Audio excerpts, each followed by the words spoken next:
ನೀವು ಹೋಗಿ ಬನ್ನಿ. ಬೇಗ ಬಂದ್ಬಿಡಿ. ಬೇಗ ಬಂದ್ಬಿಡ್ತೀನಿ.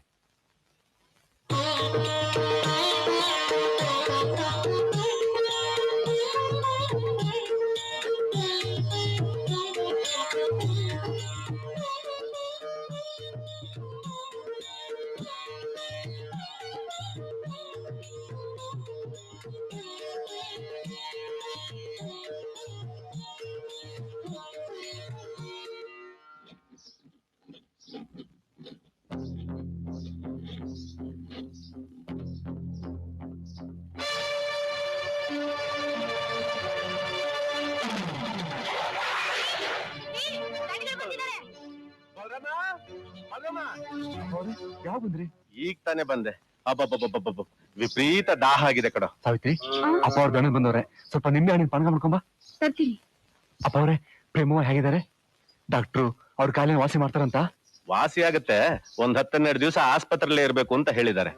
ಮತ್ತೆ ಅವ್ರಿಬ್ಬರನ್ನ ಬಿಟ್ಬಿಟ್ಟು ನೀವ್ ಬಂದ್ಬಿಟ್ರಲ್ಲ? ಅವ್ರನ್ನ ನೋಡ್ಕೊಳಕ್ಕೆ ಡಾಕ್ಟ್ರು, ನರ್ಸು, ಗೌರ, ಆನಂದ ಎಲ್ಲ ಅವರಲ್ಲ. ಏನೇ ಆದ್ರೂ ನೀವಿದ್ದಂಗ ಆಗತ್ತಪ್ಪ ಅವ್ರೆ. ಅಲ್ವೋ? ನಿನ್ನೆ ಮಳೆ ಬಿದ್ದೈತಾನೆ, ಮಳೆ ಬಿದ್ಮೇಲೆ ಉಳ್ಬೇಕ್ ತಾನೆ, ಉತ್ ಮೇಲೆ ಬೀಜ ಬಿತ್ಬೇಕ್ ತಾನೆ. ಇಷ್ಟೆಲ್ಲ ಕೆಲ್ಸ ಇರ್ಬೇಕಾದ್ರೆ ನಾನ್ ಇಲ್ದಲೇ ಇದ್ರಾಗತ್ತಾ? ಇಲ್ಲಪ್ಪ ಅವ್ರೆ. ಅದಕ್ಕೆ ಬಂದ್ಬಿಟ್ಟೆ. ಅದ್ ಸರಿ, ಆ ನೇಗಲ್ ಗುಳನ ಪಕ್ಕದಲ್ಲಿ ಕುಲ್ಬೇರಮ್ಮನ ಕೊಟ್ಟಿತ್ತಲ್ಲ, ಅದನ್ನ ತಂದ್ಕೊಟ್ನಾ? ಇಲ್ವಲ್ಲ. ಕೊಟ್ಟು 10-12 ದಿವಸ ಆಯ್ತಲ್ಲೋ, ಮೊದ್ಲೋಗಿಸ್ಕೊಂಬ. ಹಂಗೆ ಹೋಗ್ತಾ ಸಿದ್ದನ್ಗೆ ನಾಳೆ ಬೆಳಿಗ್ಗೆ ಉಳೋದಿಕ್ಕೆ 10-12 ಏರ್ಗೇಳು. ಸರಿ ಅಪ್ಪ ಅವ್ರೆ, ತಗೊಳಪ್ಪ ಅವ್ರೆ.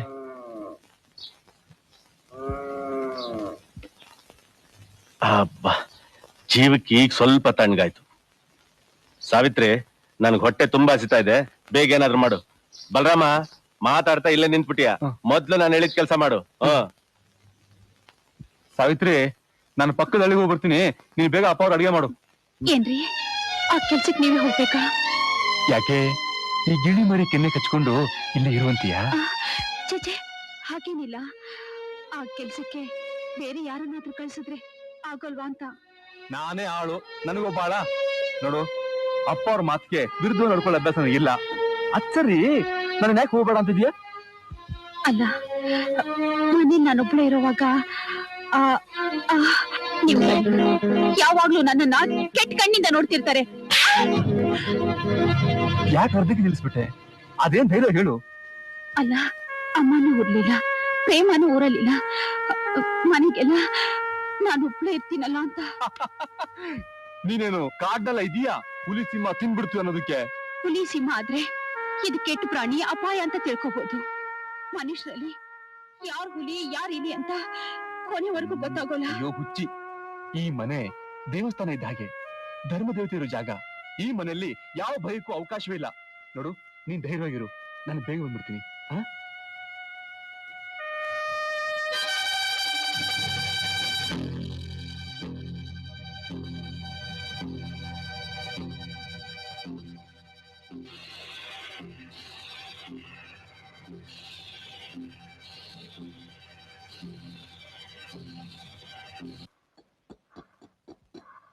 ಏನ್ ರಮಣ, ನೀನ್ ಕೆಲಸ ಮಾಡ್ತಿದ್ಯಾ? ನಿನ್ ಮಗ ಎಲ್ಲಿ?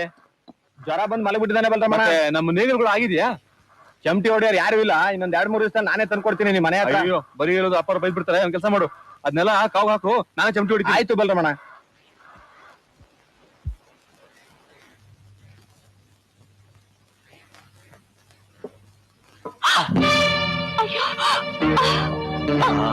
ಈ ಕೈಗೆ ಬಂಗಾರದ ಬಳೆ ಹಾಕಿದ್ರೆ ಎಷ್ಟು ಅಂದವಾಗಿರುತ್ತೆ ಗೊತ್ತಾ? ಬಿಡಿ ನನ್ನನ್ನ. ನಾನ್ ನಿಮ್ ಮಗಳ ಸಮಾನ, ಹೀಗೆಲ್ಲ ಕೆಟ್ಟ ದೃಷ್ಟಿಯಿಂದ ನೋಡ್ಬಾರ್ದು. ಬಿಡಿ ನನ್ನನ್ನ. ಅಯ್ಯೋ ಮಂಗೆ, ಜಗತ್ನಲ್ಲಿ ಒಳ್ಳೆ ದೃಷ್ಟಿ ಕೆಟ್ಟ ದೃಷ್ಟಿ ಯಾವುದೂ ಇಲ್ಲ. ಎಲ್ಲ ನಮ್ ಭಾವನೆ ಅಷ್ಟೇ. ನೋಡು, ನಮಗ್ ಲಾಡು ತಿನ್ನಕ್ ಇಷ್ಟ ಆದ್ರೆ ಲಾಡು ತಿಂತೀವಿ, ಜಿಲೇಬಿ ತಿನ್ನಕ್ ಇಷ್ಟ ಆದ್ರೆ ಜಿಲೇಬಿ ತಿಂತೀವಿ. ಇದು ಹಾಗೆ, ನನಗೆ ನೀನಿಷ್ಟ. ರಚನಾ, ಈ ಮನೆಗೆ ಬಂಗಾರದಲ್ಲಿ ಅಭಿಷೇಕ ಮಾಡಿಸ್ತೀನಿ.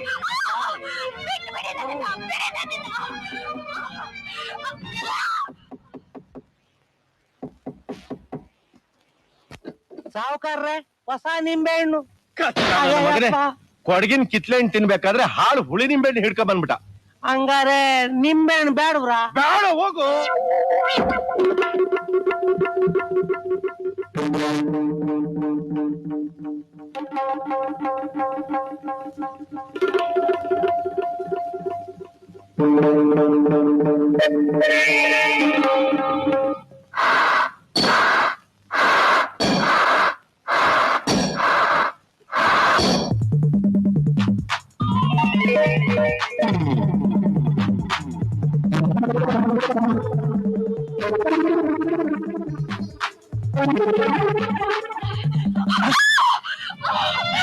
ಬಿಟ್ಬಿಡಿ ನನ್ನನ್ನ, ನಿಮ್ದಮ್ಮಯ್ಯ ಅಂತೀನಿ, ನನ್ನ ಬಿಟ್ಬಿಡಿ, ನನ್ನ ಬಿಟ್ಬಿಡಿ. ಸಾವಿತ್ರಿ, ಒಂದ್ ಸಾರಿ ನನ್ ಕಣ್ಬಿಟ್ಮೇಲೆ ಮುಗಿತು, ತಪ್ಪಿಸ್ಕೊಳ್ಳೋದಕ್ಕೆ ಸಾಧ್ಯನೇ ಇಲ್ಲ. ಇಲ್ಲ, ಇಲ್ಲ, ಅಯ್ಯೋ, ಯಾರಾದ್ರೂ ನನ್ನನ್ನ ಕಾಪಾಡಿ, ಯಾರಾದ್ರೂ ಕಾಪಾಡಿ. ಬಿಡಿ ನನ್ನನ್ನ, ಬಿಡಿ ನನ್ನನ್ನ. ಬಿಡಿ ನನ್ನನ್ನ.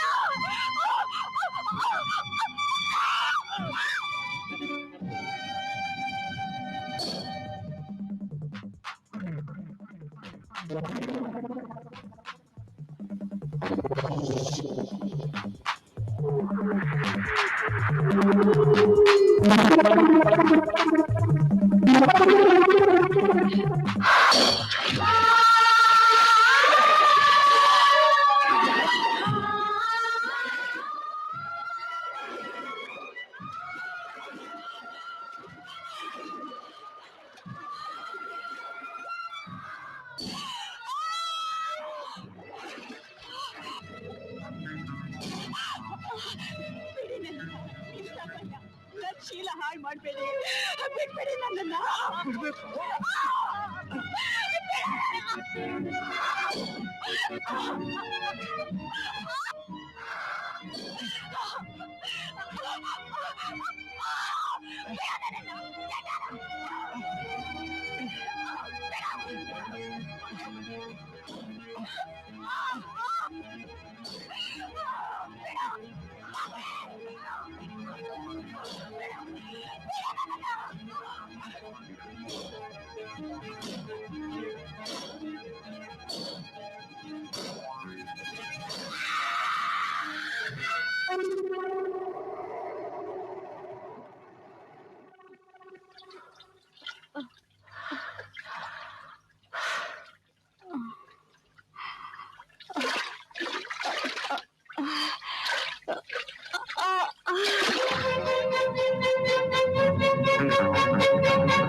ಯಾಕಮ್ಮ ಗಾಬರಿಯಾಗಿದ್ಯಾ? ಏನಾಯ್ತು? ಬಲರಾಮಣ್ಣ, ದೂರದಲ್ಲೆಲ್ಲ ನಮ್ ಸಾವಿತ್ರಿ 2-3 ಸಲ ಕೂಗೋಣ ಶಬ್ದ ಕೇಳಿಸ್ತು. ಸುತ್ತಮುತ್ತ ಹುಡುಕ್ತೆ, ಅಷ್ಟೇ ನಿಮ್ ದನಿಗಳು ಆ ಕಡೆಯಿಂದ ಗಾಬರಿಯಾಗಿ ಬರ್ತಿದ್ರು. ಅವ್ರ ಮುಖವೆಲ್ಲ ಬೆವರಿ ನೀರ್ ಸುರಿತಿತ್ತು. ಸಾವಿತ್ರಿ ಮಾತ್ರ ಕಾಣಿಸ್ಲೇ ಇಲ್ಲ. ಬಲರಾಮಣ್ಣ, ನನ್ಗೆ ಯಾಕೋ ತುಂಬಾ ಭಯವಾಗ್ತಿದೆ. ನಿಮ್ ಸಾವುಕಾರ ಏನಾದ್ರು? ಅಯ್ಯೋ ಹುಚ್ಚುಡುಗಿ, ಸಾಕ್ ಸುಮ್ನಿರು. ಅಲ್ಲ, ಸಾವಿತ್ರಿ ಕಿರ್ಚ್ಕೊಳ್ಳೋದಂದ್ರೇನು?